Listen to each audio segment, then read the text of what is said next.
Halo semuanya, jumpa lagi dengan saya Vincentia Desugiawati di YouTube channel Vincentia TV. Baiklah, untuk video kali ini sesuai request, jadi saya akan melanjutkan pembahasan soal Olimpiade OSK tahun 2017. Nah, sebelumnya saya sudah membahas soal pilihan ganda ya, dari nomor 1 sampai dengan nomor 10. Jadi ada 2 video yang membahas tentang soal Olimpiade, nanti bisa dicek ya. Di sini ya, yang ini video pertama dan yang ini. Yang ini ya. Nah, jadi nanti adik-adik bisa lihat di playlist. Di sana saya sudah membuat playlist untuk soal Olimpiade Kimia. Dan untuk materi-materi kimia kelas 10, 11, dan kelas 12 nanti bisa langsung dipilih ya di soal Olimpiade Kimia, dan bisa lihat di sini ada bagian pertama untuk OSK tahun 2017, kemudian ini bagian kedua, dan ini ada latihan soal kimia yang berkaitan dengan hidrokarbon. Dan penting juga untuk adik-adik yang mempersiapkan diri menghadapi KSN untuk bagian materi kimia organik gitu ya. Nah, selain soal-soal Olimpiade Kimia, di sini juga saya memberikan informasi tentang beasiswa, kursus bahasa Inggris, dan juga informasi seputar perkuliahan seperti tentang skripsi, tesis, disertasi, dan juga tentang webinar baik itu nasional maupun internasional. Oke, langsung saja kita lihat pembahasan soal Olimpiade Kimia OSK tahun 2017 nomor 11 sampai dengan nomor 20. Baiklah, hari ini kita akan lanjutkan pembahasan soal Olimpiade Kimia OSK tahun 2017. Jadi ini lanjutan dari video yang sebelumnya. Sebelumnya saya sudah membahas soal OSK tahun 2017 untuk nomor 1 sampai dengan nomor 10 pilihan ganda, dan sekarang kita akan lanjutkan untuk soal nomor 11. Soal nomor 11, di antara padatan berikut ini yang memiliki interaksi antar molekul hanya melalui gaya van der Waals. Nah, pilihannya ada CO2, SiO2, Cu, MgO, CH3, CH2OH. Oke. Di soal kita lihat ada interaksi antar molekul ya, yang hanya memiliki gaya van der Waals. Nah, yang memiliki gaya van der Waals itu adalah senyawa-senyawa yang non-polar. Senyawa non-polar. Di sini kita lihat yang termasuk senyawa non-polar ini ada CO2 ya. Kalau kita gambarkan struktur dari CO2, ini di tengah ada C, ikatan rangkap 2O, seperti ini. Ini negatif, positif, negatif. Di sini oksigen lebih elektronegatif ya, sehingga kalau kita buat ini, kita misalkan ini vektornya yang satu ini ke kiri dan ini ke kanan ya, arah vektornya, sehingga resultan vektornya 0 ya. Makanya senyawa CO2 ini nonpolar. Nah, jadi CO2 ini berwujud gas dengan massa molekul relatif yang kecil.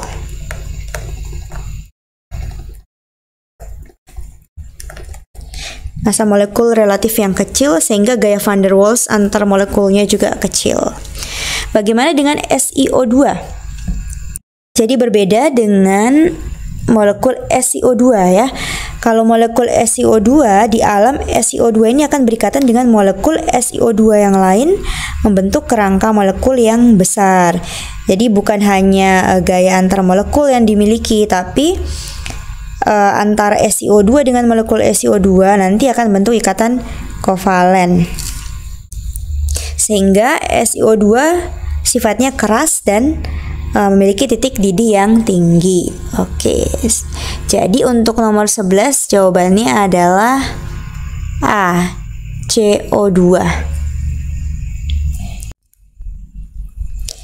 Kita lanjut ke soal nomor 12. Jika tekanan osmotik darah adalah 7,65 atm pada 37 derajat Celcius, maka massa dalam gram glukosa, diketahui massa molarnya ya, 180,2 gram per mol, yang dibutuhkan untuk membuat 1 liter larutan injeksi intravenus yang tekan osmotiknya sama dengan tekan osmotik darah adalah. Oke, jadi ini materi kelas 12. Kalau masih ingat tentang sifat koligatif larutan. Nah, kalau masih ingat ini ada rumus ya. Ini masuk ke materi sifat koligatif larutan. Jadi ada rumus tekanan osmosis P sama dengan M dikali R dikali T, di mana P itu tekanan osmotik ya, kemudian M ini molaritas. Ini saya tuliskan di sini molaritas, ini tekanan osmotik. R adalah tetapan ya, tetapan gas ideal. Nanti bisa dicek lagi di bukunya, tetapan gas ideal. Untuk tetapan gas ideal itu 0,08205 liter atmosfer per mol Kelvin. Kemudian T adalah Kelvin ya, atau suhu mutlak. Oke, sekarang kita masukkan angka-angkanya. Saya tuliskan ulang ini. P sama dengan M dikali R dikali T. Diketahui tekanan osmotiknya di sini di soal 7,65 ya. Saya tuliskan 7,65 atm. M, R-nya tadi 0,08205 liter atmosfer per mol Kelvin. Kemudian dikali T ini suhu ya, 37 derajat Celcius. Jadi 37 kita ubah ke Kelvin, berarti 273 ditambah 37 Kelvin. Ini suhunya 310 ya. Oke, sekarang kita kalikan 0,08205 dikali 310. Saya dapat 25,4355. Nanti bisa dicek kembali. M sama dengan, jadi 7,65 dibagi 25,4355 ya.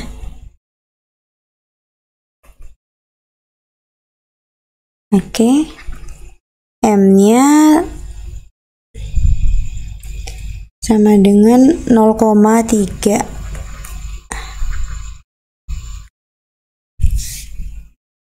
mol per liter.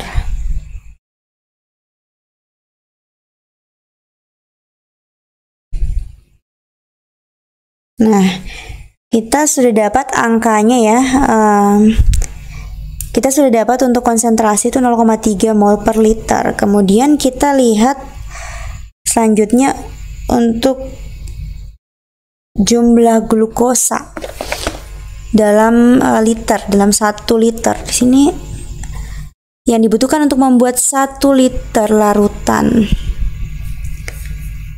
Berarti di sini jumlah glukosa sama dengan 0,3 mol per liter dikali 1 liter sama dengan 0,3 mol.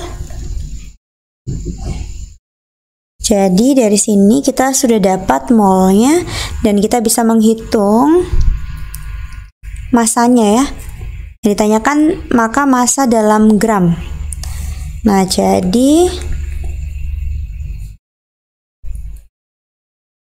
massa glukosa sama dengan mol dikali dengan mR. Molnya diketahui 0,3 mol dikali mR-nya di sini massa molarnya 180,2 gram per mol. Coba bisa coba mengalihkan pakai kalkulator ya biar cepat. Di sini saya peroleh 54,06 gram. Dan kita lihat jawabannya 54,06 gram. Tidak ada yang persis sama angkanya. Ini yang paling mendekati ya, 56 gram. Jadi jawabannya adalah E.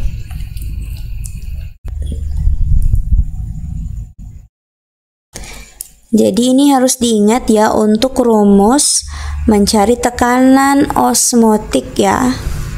P sama dengan M dikali R dikali T. Dalam soal itu glukosa ini adalah non elektrolit. Sehingga I itu sama dengan 1 ya. Tapi untuk elektrolit, kalau soalnya untuk elektrolit nanti kita bisa pakai rumus P sama dengan M dikali R dikali T dikali I ya. Ini untuk elektrolit. I ini adalah faktor Van Hoff. Nanti bisa dicek lagi I sama dengan 1 ditambah N kurang 1 alfa ya.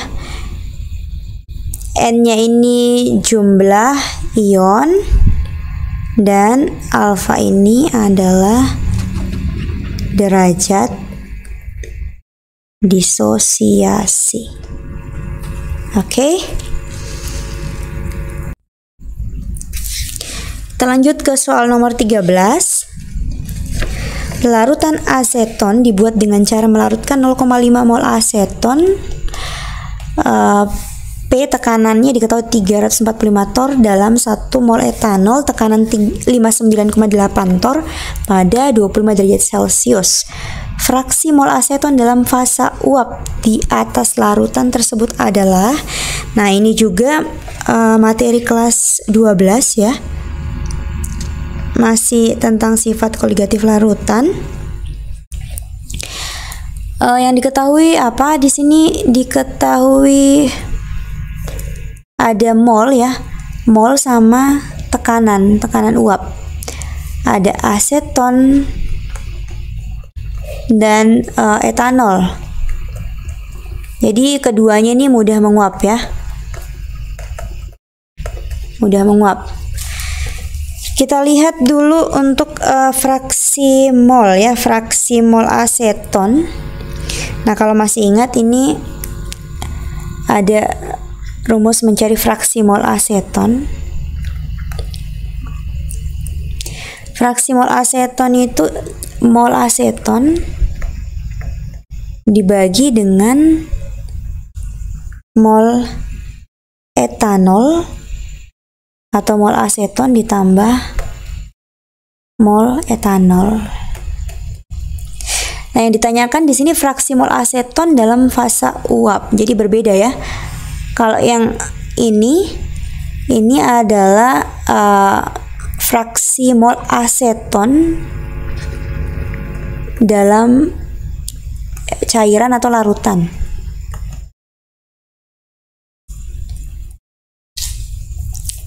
Yang ditanyakan dalam fase uap. Jadi kalau misalnya kita mau cari ini kan caranya sangat mudah. Fraksi mol asetonnya nanti, mol aseton sudah diketahui 0,5 kan, kita tulis di sini 0,5 mol dibagi 0,5 mol ditambah etanol berapa? 1 ya, 1 mol. Jadi kan 0,5 dibagi 1,5, 0,5 dibagi 1,5 disederhanakan, ini kan sepertiga ya. Fraksi mol aseton sama dengan sepertiga dalam larutan. Oke. Nah, kalau kita mau cari fraksi mol aseton dalam fase uap, kita harus cari tekanan uap aseton dulu. Nah, tekanan aseton ini berarti mol aseton, saya tuliskan A ya. Mol aseton per mol aseton ditambah mol etanol, kemudian dikalikan dengan tekanan uap dari aseton. Ini kan diketahui di soal ya. Dengan cara melarutkan 0,5 mol aseton dalam kurung, ini tekanan uapnya 345 torr. Jadi di soal sudah diketahui tekanan uap untuk aseton dan etanol, itu bisa kita gunakan untuk menghitung fraksi mol aseton dalam fase uap. Oke, kita lanjut. P aseton ini berarti tadi molnya, fraksi molnya sudah diketahui sepertiga ya, dikali dengan P aseton 3 berapa ini, 345 torr sama dengan 115 torr. Oke. Nah, dengan cara yang sama kita hitung untuk P etanol. Kita hitung untuk P etanol. Jadi untuk P etanol di sini N, mol etanol Ne dibagi Na ditambah Ne. Oke, ini dikali dengan tekanan uap etanol. Ne berapa? Mol etanol diketahui kan 1 mol. Kita tuliskan 1 dibagi tadi aseton 0,5 ditambah 1 ya. Dikali ini diketahui 59,8 torr. Oke.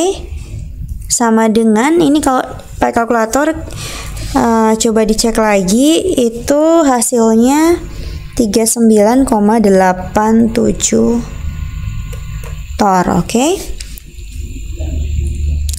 Nah, setelah itu di sini kita sudah tahu ya P aseton dan P etanol. Kita bisa menghitung fraksi mol aseton. Berarti X aseton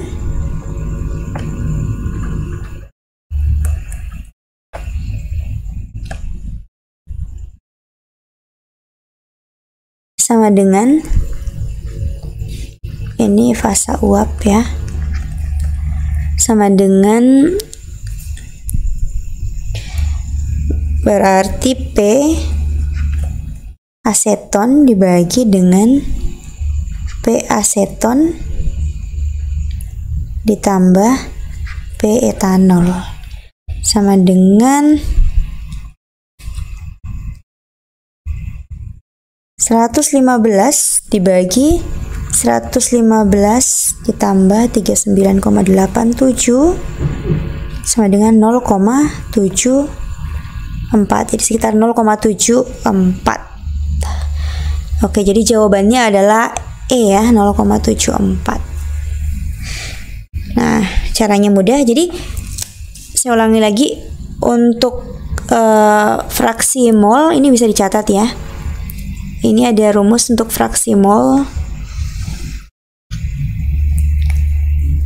dalam larutan, sedangkan nanti kalau misalnya mau cari fraksi mol aseton atau etanol dalam fasa uap itu kita cari dulu ininya, P aseton, P etanol, dengan menggunakan data tekanan uap dari aseton dan etanol. Jadi jawaban tadi untuk nomor 12 adalah E, 56 gram.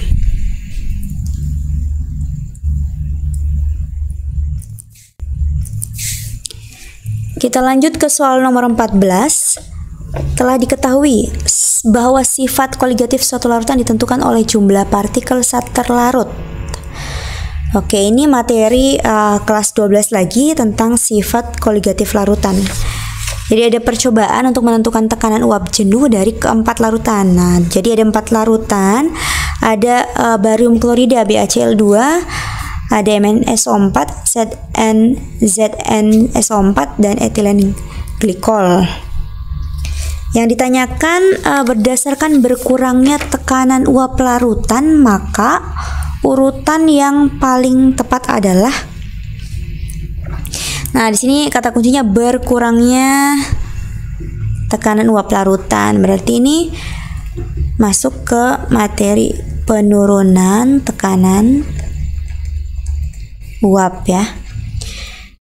Ada rumus delta P sama dengan XT dikali P0 atau tekanan uap. Nah, dari persamaan ini kita bisa tahu bahwa penurunan tekanan uap sebanding dengan konsentrasi partikel. Konsentrasi partikel itu termasuk ini molalitas ya, seperti yang di soal. Molalitas juga konsentrasi, molaritas di soal molalitas ya, jadi sebanding dengan konsentrasi partikelnya.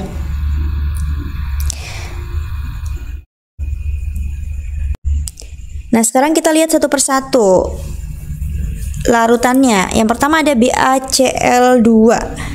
BaCl2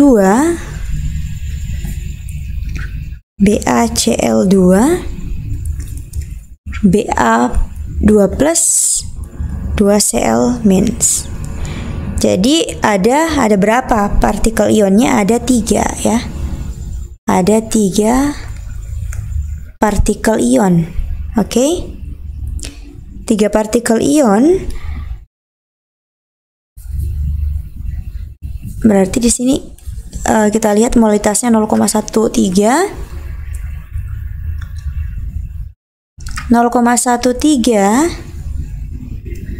M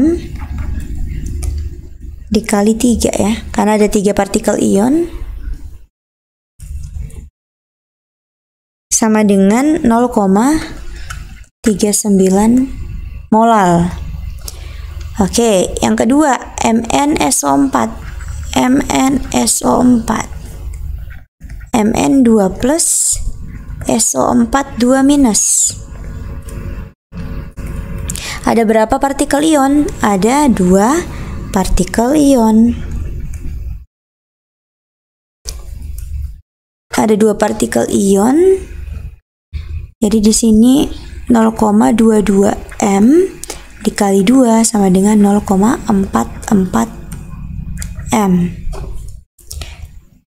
Yang ketiga ZnSO4. Zn2 plus tambah SO4 2 minus. Ada berapa partikel ion?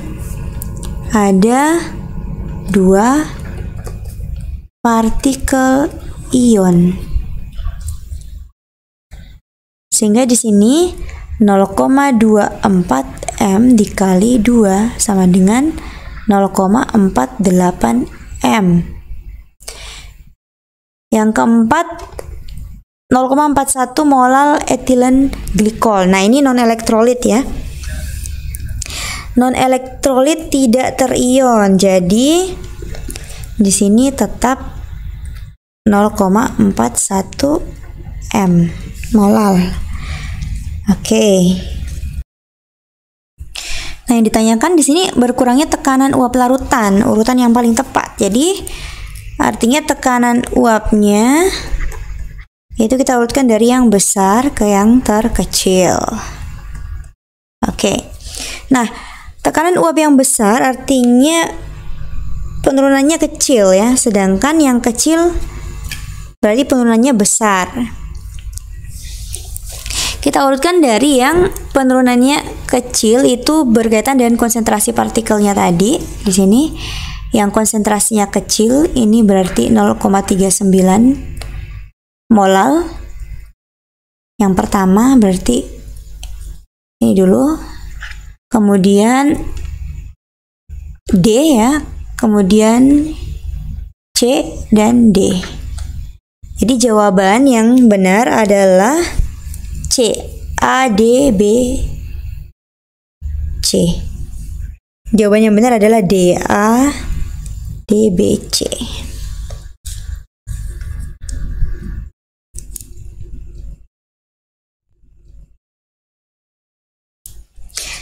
Kita lanjut ke soal nomor 15. Untuk reaksi fasa gas 3H2 ditambah N2 menghasilkan 2NH3, maka laju hilangnya H2 dibandingkan terhadap laju pembentukan NH3 adalah. Nah, ini soal berkaitan dengan materi laju reaksi. Oke, sangat mudah ya. Ini kita bisa tuliskan dulu.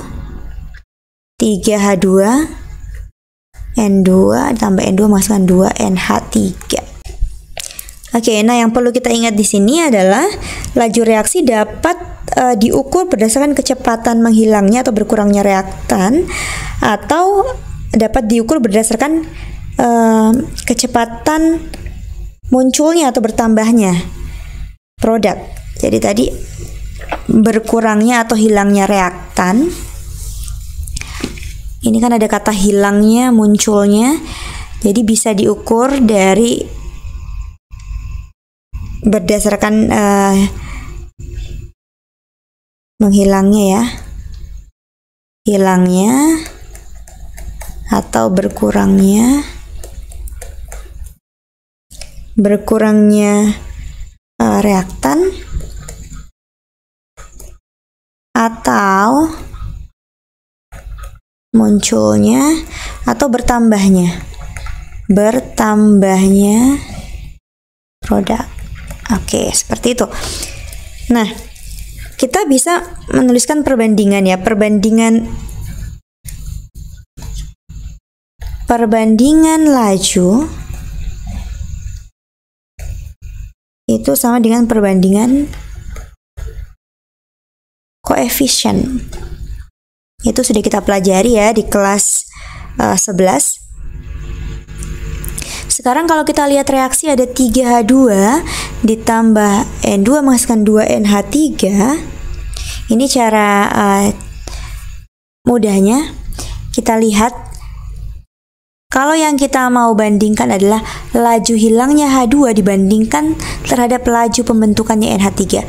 Jadi hilangnya H2 kita bandingkan dengan terbentuknya NH3, itu berarti laju hilangnya H2, ini lihat koefisiennya, laju hilangnya H2 itu sama dengan 3/2 laju munculnya NH3. Jadi kita bisa tuliskan kalau yang ditanyakan laju hilangnya H2 itu sama dengan 3/2 laju munculnya NH3. Oke. Kalau yang ditanyakan lagi N2, misalnya soalnya N2, berarti laju hilangnya N2 adalah, kita lihat koefisien 1/2 laju munculnya NH3. Gitu ya. Atau kalau kita mau buat persamaan, berarti kita bisa tuliskan begini. Ini cara yang agak panjang. Kita bisa buat persamaan, misalnya V sama dengan, kita lihat reaksinya. Ini kan karena reaktan, jadi minus 1/3. Ini H2 ya. Delta T sama dengan minus lagi ya, karena reaktan, N2 per delta T sama dengan positif karena produknya 1/2 NH3 delta T. Oke.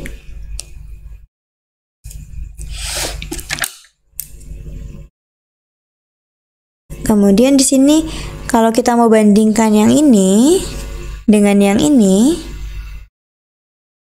ya, H2 dengan NH3 berarti minus 1/3. H2 delta T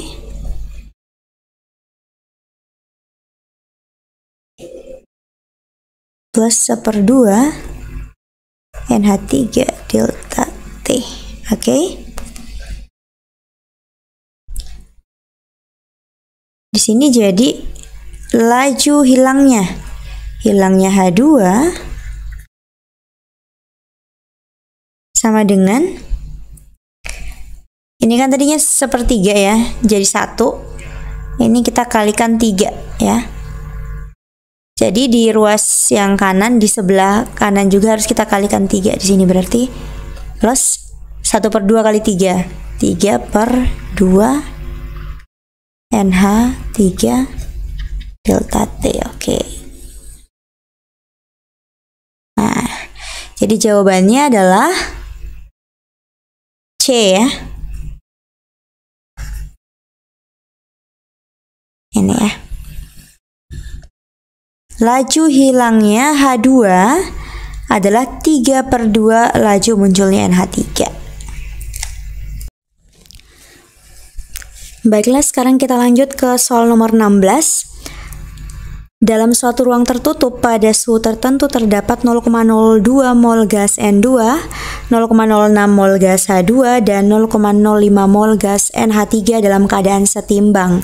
Jika ke dalam ruang dimasukkan 0,1 mol Cr2O3 sebagai katalis, jadi kata kuncinya ini katalis ya, maka,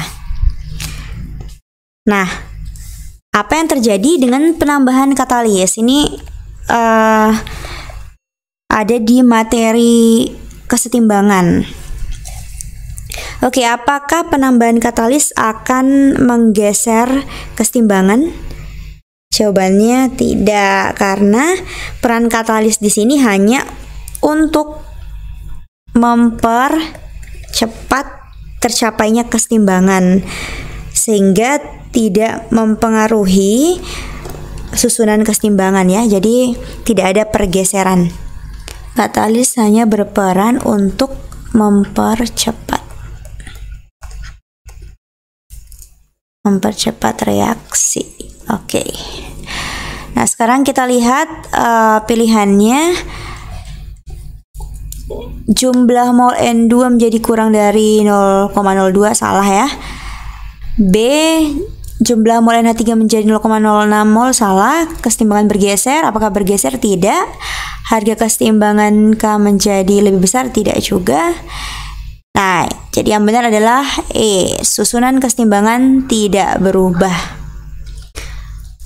Oke, kita lanjut ke soal nomor 17.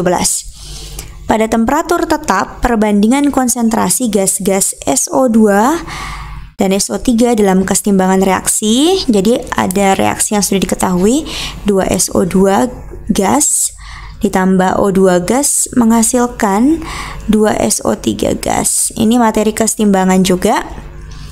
Akan berbanding lurus dengan, oke, kita tuliskan reaksinya 2SO2 gas ditambah O2 gas menghasilkan 2SO3 gas.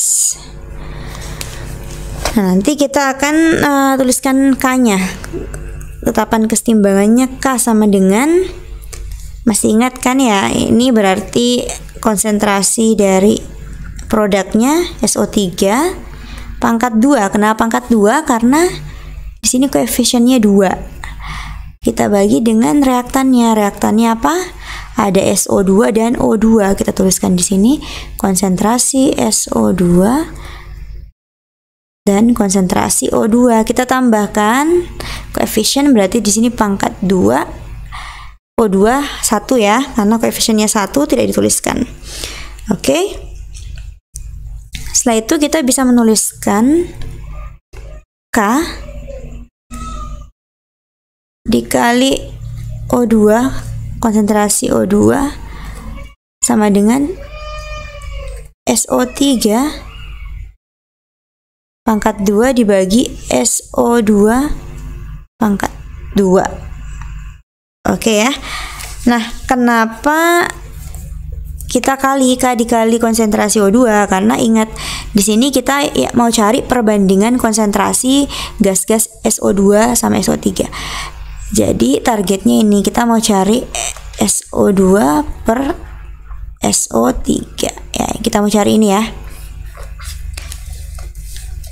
Oke, selanjutnya kan kita mau cari perbandingan SO2 SO3 ya.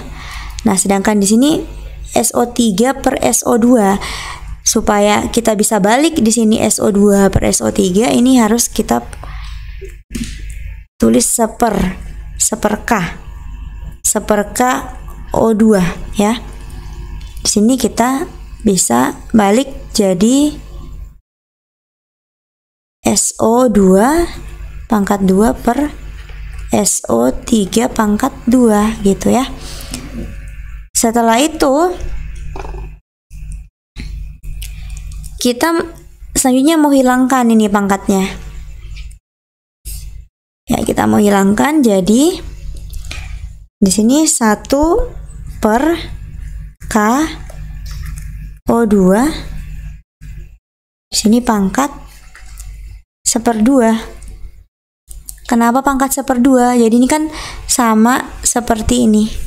Kalau kita tuliskan SO2 SO3, ini kan pangkat 2 akar gitu ya. Nah, ini juga akar gitu. Jadi kita tuliskan 1 per K O2 1/2. Nah, di sini sudah hilang pangkat 2-nya, jadi tinggal SO2 per SO3. Oke. Selanjutnya kita mau sederhanakan lagi. Ini bisa kita tuliskan K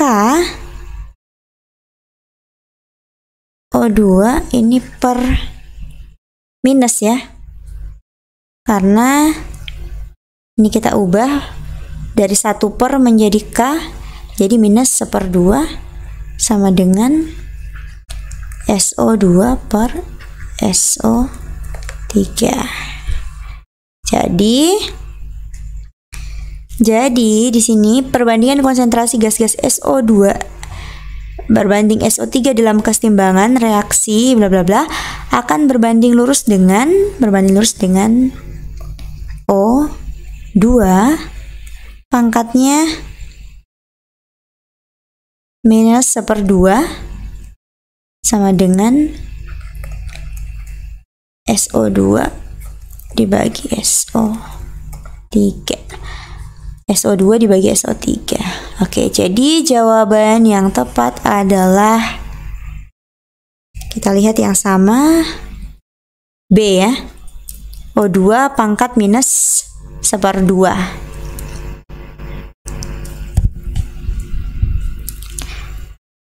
Kita lanjut ke soal nomor 18.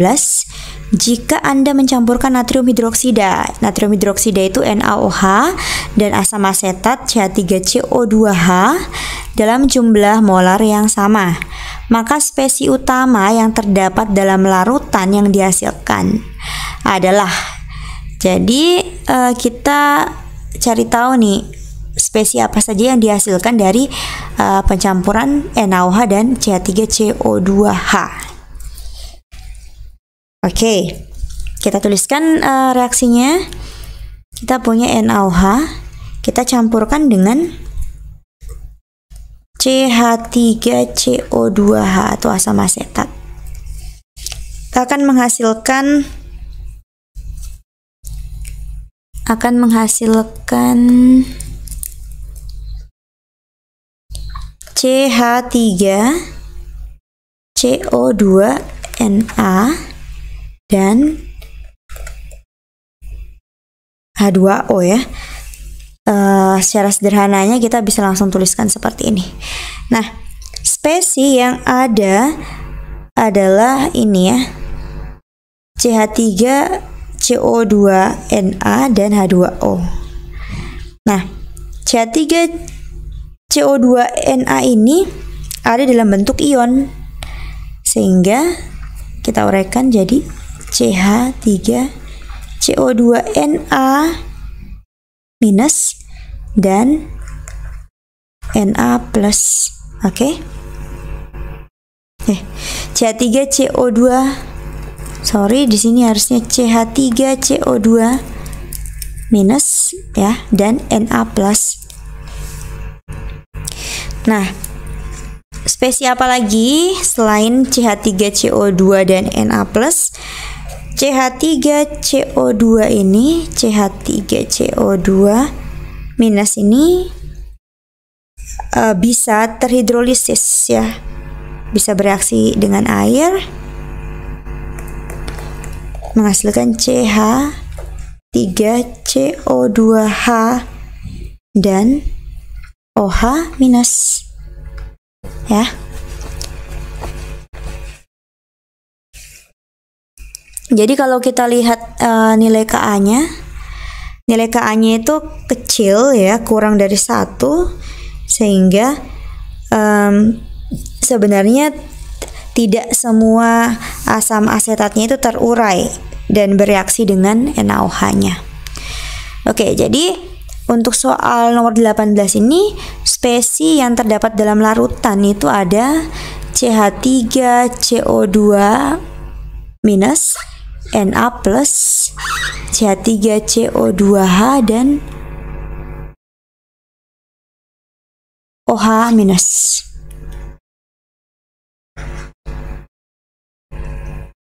Kita lihat jawabannya adalah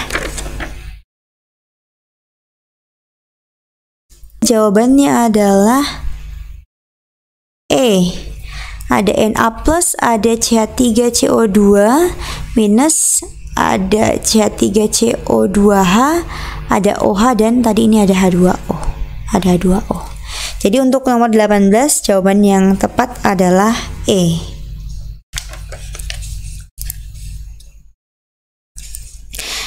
Kita masuk ke soal nomor 19. Diketahui KSP CDS sama dengan 3,6 dikali 10 pangkat minus 29, KSP ZNS 1,1 kali 10 pangkat minus 21. Tetapkan kesetimbangan reaksi berikut. Nah, ini reaksinya.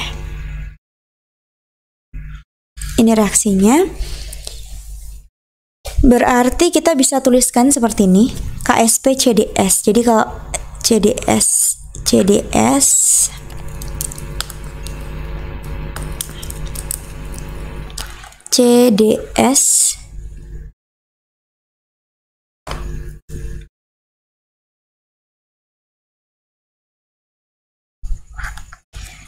berarti di sini CD dari CD 2 plus ditambah S 2 minus ya. Ini solid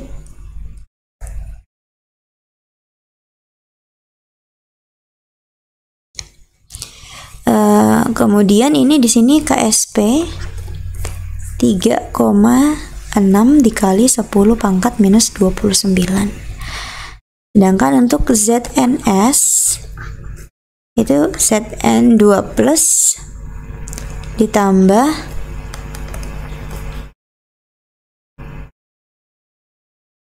S2 minus. KSP 1,1 dikali 10 pangkat minus 21. Nah, kita mau cari tetapan kesetimbangan untuk reaksi yang ini. CDS ditambah ZN2 plus menghasilkan ZNS ditambah CD2 plus. Oke, kita bisa bolak-balik dua reaksi ini sehingga menghasilkan reaksi yang ini. Kita lihat ya. Untuk reaksi yang pertama ini kita lihat CDS-nya itu di sebelah kiri. Nah, yang ditanyakan juga ini ada di sebelah kiri. Berarti kita tidak perlu ubah reaksinya. Kita tuliskan saja langsung CD2 plus ditambah S2 minus. Oke. Untuk reaksi yang kedua, di ZNS itu di sebelah kiri, sedangkan di sini dia ada di sebelah kanan. Berarti kita harus balik reaksinya ya. Reaktan dulu. Kita tuliskan dulu ZN2 plus ditambah S2 minus menghasilkan ZNS ya.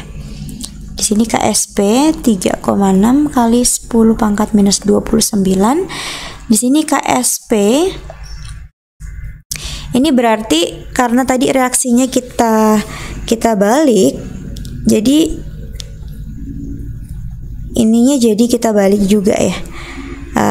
Jadi 1 per 1,1 kali 10 pangkat minus 21.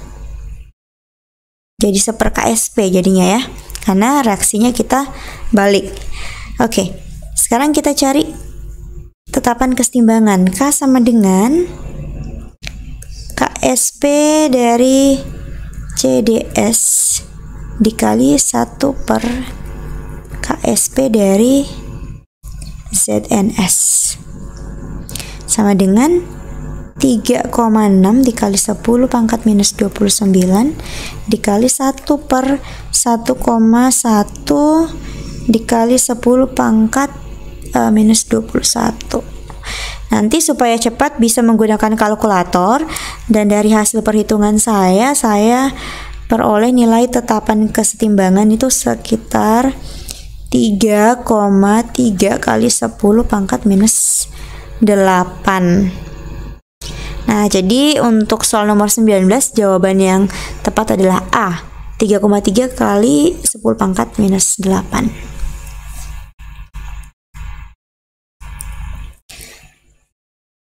Nah, sekarang kita masuk ke soal terakhir, soal nomor 20. Diketahui bahwa H2S atau asam sulfida adalah asam yang lebih kuat daripada HCN atau asam sianida. Nah, di sini diketahui juga tetapan kesetimbangan Ka1 dan Ka2 untuk H2S dan Ka untuk asam sianida. Tentukanlah bila memungkinkan ke arah manakah kesetimbangan berikut berada. Nah, ini dia ada reaksi kesetimbangannya. Kita diminta untuk menentukan ke arah mana kesetimbangan pada reaksi tersebut. Kita tuliskan reaksi kesetimbangan untuk HCN H plus ini aqueous tambah Cn minus ya. Ka HCN 6,0 dikali 10 pangkat minus 10. Oke. Sekarang H2S punya di sini punya 2 Ka ya. Jadi sebenarnya kalau kita mau uraikan H2S itu seperti ini. H2S ini H plus HS minus ya. Jadi ini adalah senyawa polivalen. Ini X. Ini kita tuliskan Ka1 ya, Ka1-nya. Ka1 1,0 kali 10 pangkat minus 7. Nah, yang kedua itu nanti HS minus. Itu terurai lagi jadi H plus ditambah S2 minus.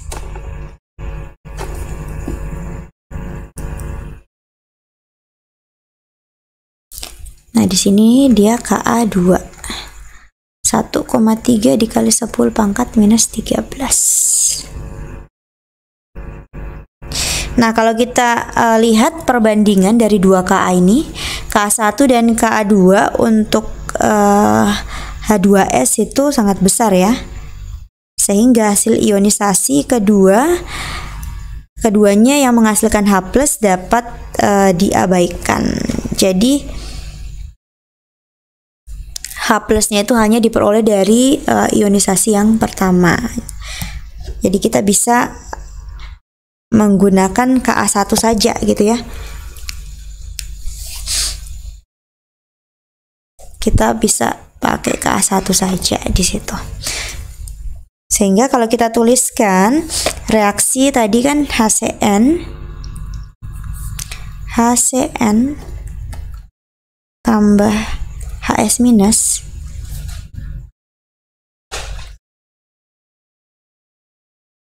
H2S. Oke. Kita K sama dengan hitung kesetimbangannya.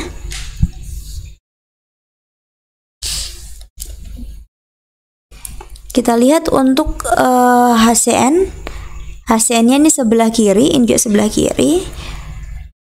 Berarti Ka-nya tetap ya. Ka-nya tetap, kita tetap tulis Ka dari HCN. Dikali, sedangkan untuk yang H2S, ini kan H2S-nya ada di sebelah kiri. Sedangkan untuk reaksi yang ditanyakan itu di sebelah kanan, berarti dibalik ya. Jadi di sini seper Ka1 dari H2S. Oke, sama dengan Ka-nya ini 6,0 kali 10 pangkat minus 10, di sini dikali 1,0 kali 10 pangkat 7. Karena seper Ka, hasilnya adalah 6,0 kali 10 pangkat minus 3. Nah, kalau kita tuliskan kembali, K sama dengan, etapannya seperti ini, konsentrasi dari Cn minus H2S dibagi reaktan konsentrasi HCN dikali konsentrasi HS minus ya. Oke. Nah, nilai dari K ini sangat kecil. Sangat kecil. Kurang dari 1 ya. Sehingga kita bisa mengartikan bahwa reaktannya jumlahnya lebih dominan dibandingkan dengan produknya. Jadi itu berarti bahwa reaksi tersebut mengarah ke kiri, reaksi kesetimbangannya mengarah ke kiri. Karena kalau dia kecil kan berarti ini reaktan ya. Reaktannya lebih dominan ya dibandingkan dengan produknya. Kalau reaktannya lebih dominan di sebelah sini lebih dominan, artinya reaksi tersebut lebih mengarah ke kiri, reaksi kesetimbangannya mengarah ke kiri. Jadi jawaban untuk soal nomor 20 adalah A, kesetimbangan mengarah ke kiri. Baiklah, jadi kita sudah membahas soal nomor 11 sampai 20 dan saya mau memperlihatkan 30 soal pilihan ganda beserta jawabannya. Kita lihat dari soal nomor pertama, di antara senyawa oksida nitrogen berikut ini yang mengandung 36,4% massa oksigen adalah jawabannya B, N2O. Nomor 2, untuk mengoksidasi 25 gram cuplikan FeSO4 diperlukan 6,125 gram K2Cr2O7. Pada reaksi ini ion dikromat berubah menjadi Cr3+, sedangkan Fe2+ berubah menjadi Fe3+. Kadar FeSO4 dalam cuplikan di atas adalah jawabannya D, 76%. Nomor 3, volume larutan asam fosfat 0,1 m yang tepat bereaksi dengan larutan 50 ml barium hidroksida 0,25 m adalah jawabannya B, 83,3 ml. Nomor 4, di antara konfigurasi elektron berikut yang menunjukkan unsur logam adalah jawabannya C, 1s2, 2s2, 2p6, 3s2, 3p6, 3d2, 4s2. Nomor 5, struktur Lewis berikut ini adalah representasi dari jawabannya B, NO2+. Jadi untuk soal nomor 1 sampai dengan 5 pembahasannya adik-adik bisa lihat di video yang pertama. Sekarang soal nomor 6. Di antara senyawa alkana berikut ini yang mempunyai interaksi van der Waals paling tinggi adalah jawabannya C, CH3CH2 CCH2 4 kali CH3. Nomor 7, jika NaBr larut dalam air, maka jenis gaya antar molekul yang harus diputuskan adalah jawabannya D, gaya ion-ion dan ikatan hidrogen. Nomor 8, di antara teknik-teknik berikut ini yang tidak dapat digunakan untuk menghitung delta H reaksi adalah jawabannya B, menggunakan titik leleh reaktan dan produk. Nomor 9, di antara zat berikut ini ada HCl, NaHCl F2 yang mempunyai nilai entalpi pembentukan standar atau delta H0F sama dengan 0 adalah jawabannya D, 2 dan 4. Nomor 10, jika diketahui data energi ikatan sebagai berikut, ada HH 436 kJ per mol, O ikatan tunggal O 142 kJ per mol, O ikatan rangkap 2 O 499 kJ per mol, dan H ikatan tunggal O 460 kJ per mol. Maka entalpi reaksi pembentukan H2O2 adalah jawabannya A, minus 127. Jadi untuk pembahasan dari nomor 6 sampai 10 bisa dilihat di video yang kedua. Nah, ini untuk hari ini ya, pembahasan dari soal nomor 11 sampai nomor 20. Kita lihat kembali jawabannya. Nomor 11, di antara padatan berikut ini yang memiliki interaksi antar molekul hanya melalui gaya van der Waals adalah jawabannya A, CO2. Nomor 12 ya, jika tekanan osmotik darah adalah 7,65 atm pada 37 derajat Celcius, maka massa glukosa yang dibutuhkan untuk membuat 1 liter larutan injeksi intravenus yang tekanan osmotiknya sama dengan tekanan osmotik darah adalah jawabannya yang paling mendekati adalah E ya, 56 gram. Nomor 13, larutan aseton dibuat dengan cara melarutkan 0,5 mol aseton dalam 1 mol etanol pada 25 derajat Celcius. Fraksi mol aseton dalam fase uap di atas larutan tersebut adalah jawabannya E, 0,74. Nomor 14, ini masih tentang sifat koligatif larutan. Telah diketahui bahwa sifat koligatif suatu larutan ditentukan oleh jumlah partikel saat terlarut dan seterusnya. Berdasarkan berkurangnya tekanan uap larutan, maka urutan yang paling tepat adalah jawabannya D, A, D, B, C. Nomor 15, untuk reaksi fasa gas 3H2 tambah N2 menghasilkan 2NH3, maka laju hilangnya H2 dibandingkan terhadap laju pembentukan NH3 adalah jawabannya C, laju hilangnya H2 adalah 3/2 laju munculnya NH3.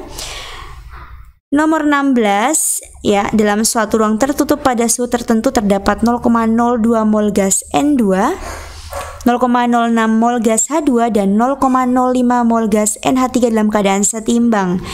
Jika ke dalam ruang dimasukkan 0,1 mol Cr2O3 sebagai katalis, maka jawabannya E, susunan kesetimbangan tidak berubah.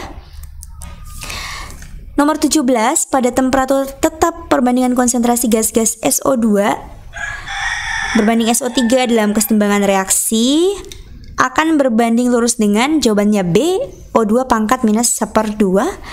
Nomor 18, jika Anda mencampurkan natrium hidroksida NaOH dan asam asetat CH3CO2H dalam jumlah molar yang sama, maka spesies utama yang terdapat dalam larutan yang dihasilkan adalah jawabannya E, Na plus CH3CO2 minus CH3CO2H, OH minus dan H2O.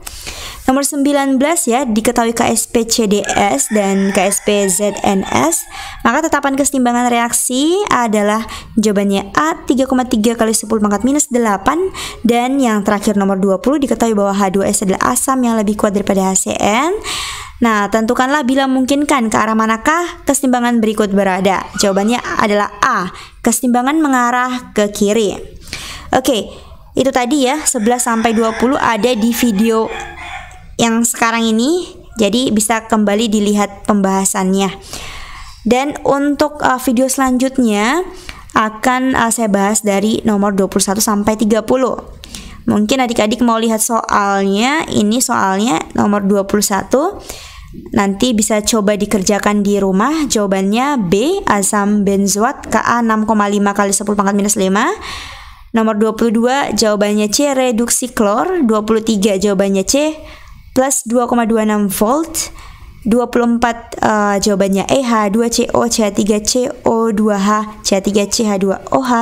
Nomor 25 jawabannya C ya, 2 kloro 1,3 siklohexadiena. 26 jawabannya A, 132. 27 jawabannya A, butanon. 28 jawabannya B, reaksi adisi Markov-Nikov. 29 jawabannya C pada nomor 2 atau 5. Dan nomor 30 yang terakhir jawabannya D. Nah, cukup sekian ya pembahasan soal Olimpiade Kimia untuk hari ini. Jadi hari ini kita sudah membahas 10 soal pilihan ganda dari nomor 11 sampai nomor 20, dan saya akan melanjutkan untuk nomor 21 sampai nomor 30 di video selanjutnya.